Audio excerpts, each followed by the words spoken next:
The Swedish artist Lars Vilks painted the Prophet Muhammad as a dog. And he was the subject of a fatwa, $100,000 for killing him, another $50,000 in bonus if he died as a dog. If you remember Jihad Jain, she went to jail for having been involved in a plan to assassinate him. A couple of years ago, after many attempts on his life, he died in what the police calls a car accident close to here. I have investigated it, and let me show you what I found. A couple of years ago, a police car, a Range Rover Sentinel, bulletproofed with two Secret Service men, one driving, one in the passenger seat, were transporting Lars Vilks, who was in the back seat. You may recognize the name because Lars Vilks was the Swedish artist who drew the Prophet Muhammad as a dog. Do you remember Jihad Jain? She went to jail in the US because she had been part of a plan to assassinate him. Many tried to assassinate him, and he finally met his destiny here, right after this overpass. His car was traveling where we are now, and it went over on the opposite side of the road, collided with a truck, caught fire, and all three of them died. The police say it was an accident, but there are many things in this case that are seriously suspicious. There was a sound recording from 1 kilometer on the other side of the road there in the village. I analyzed that forensically, and I've come to the conclusion that beyond any reasonable doubt, it was a shot. It was a shot from a Bushmaster BA-50, 50 caliber, and it was a Raufoss bullet. And I even venture to say that it was the long barrel version. And the reason is that how the timing, the exact timing of the vibrations in the weapon. From this direction, there was a witness. You see, there is a place here where you can get on the road right after where the shot took place. A witness came from this direction and stated to the police what he said. The strange thing about that is that he's from Syria, and I think it's his brother, same last name, is in jail sentenced for having participated in an assassination, paid assassination. Lars Vilks had a fatwa, $100,000 I think it was the reward for killing him, and another $50,000 if he died, quote, as a dog, end quote. He died in fire, and the fire didn't start at once, according to the witnesses. But when this guy came there from this direction, he said the fire started. There are many suspicious things about this. And let me show you the forensic analysis I've made and talk a little bit about. I won't go into detail. I've published that before. But the thing that is really mind-blowing is, why is the Swedish police covering up for this? First of all, they sent it to a special unit that is investigating irregularities committed by the police itself, as if it was the policemen who had caused the accident, not that it had been a murder. And this when it was a man who was under protection and who had been the target of numerous assassination attempts. And still, another thing that happened, they closed off the road for days. They created havoc in traffic here in this village when they led all the traffic in the main artery of Sweden through this village. That's why I went out to investigate it, because I couldn't get out. I was locked in here by the traffic jam.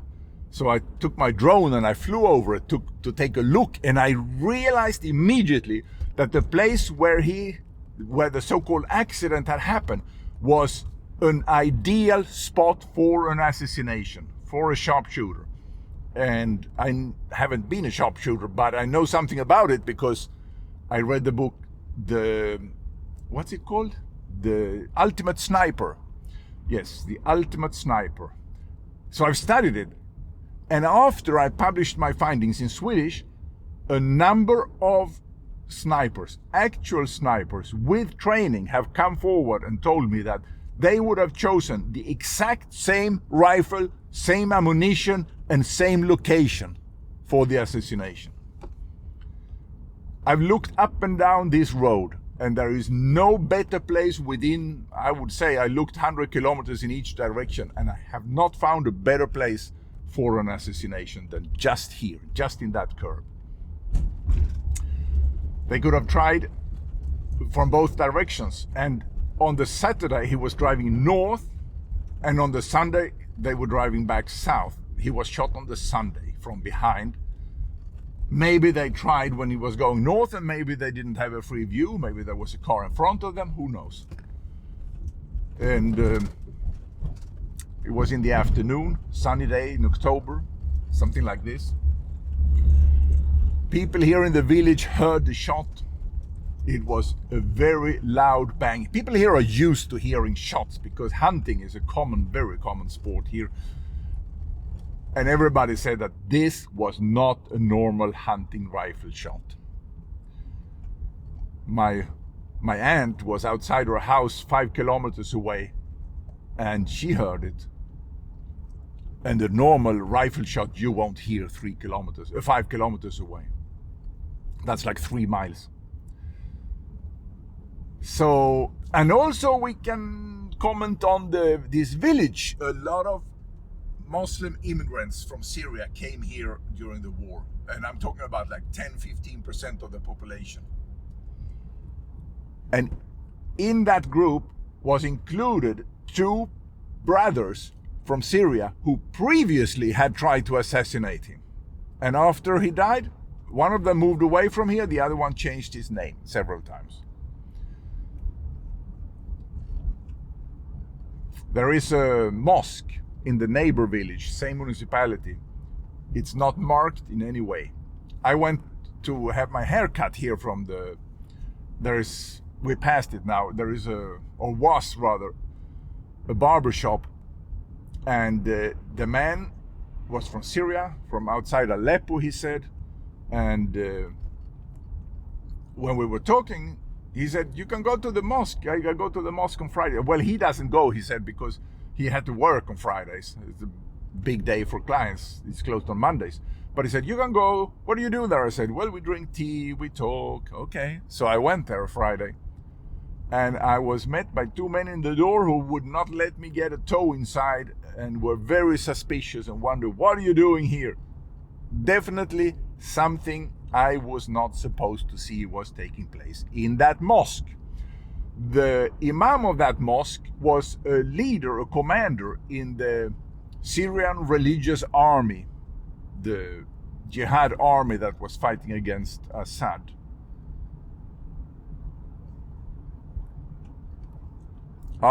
Before the shooting, before the murder, there was a lot of people from Syria on the street in that village. And there was one shop called,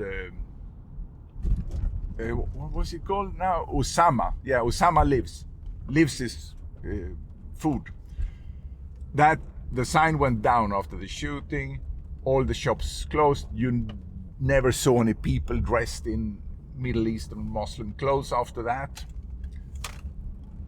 It just disappeared. Those who had worked in the local food store disappeared. You saw no sign of the Muslim presence after that. And it's decreased almost completely here too. Something happened. Oh, and one day in that shop, I saw the cashier was from Syria. And when I came in on a Sunday, very few people go on Sundays because it's Christian holiday, but it's not for the Muslims. I saw 2 women, very sharply dressed, expensive clothing, jewelry, perfume, completely out of place for refugees. One with a child. And they were clearly at a very high position in society. And the cashier, he was like bowing to that woman. So, in my conclusion, this was a murder for the money. They never published it that they done it. They didn't need to. All the Muslims knew that they had done it. And the police covered up saying this was an accident. The one who investigated it even lied to me when I asked him about details. Later I saw the report and I saw that what he had told me did not match what he himself had written in the police report. Apparently in an attempt to make me stop investigating it. And as I said, the case was sent directly to a special prosecutor who reports directly to the minister, not to the head of the police. And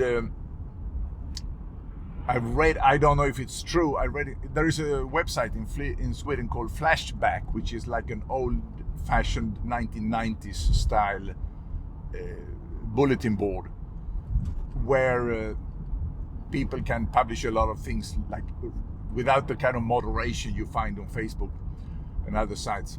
And there it was mentioned that the prosecutor, Per Nichols, he's half African American. His father came in the early 60s. I don't know if it had anything to do with the Black Panthers or something, or evading the Vietnam War, I don't know. But anyway, they said that this prosecutor in the late 1980s was a member of the same gun club where the prosecutor, the policeman who investigated the Palme murder, the murder of the Swedish Prime Minister Olof Palme, had been frequenting. And this murder, we have recently learned through a book published in 2023, that the murder was carried out, was decided in Syria also, was carried out by PKK, the Kurdish guerrilla who was at the time based in the Bekaa Valley in Lebanon. And behind it all was the KGB, Russia. And we also learned that it was covered up by the Swedish Foreign Department, where there was a Russian spy, Valentin, who later became the Minister of Foreign Aid in Sweden. So, given that there are links to that, links to Russia, links to Vladimir Putin's organization, and this murder happened here, it's connected to Syria, also to Muslim extremists. It's curious, it's interesting, and it's serious. The world isn't what it seems to be. Now, as I promised you, the previous forensic analysis. If you want to see where the shooter was located and how I determined that, then look at part 1. And if you are interested in how I determined what kind of weapon he used and the ammunition, then go ahead and look at part 2.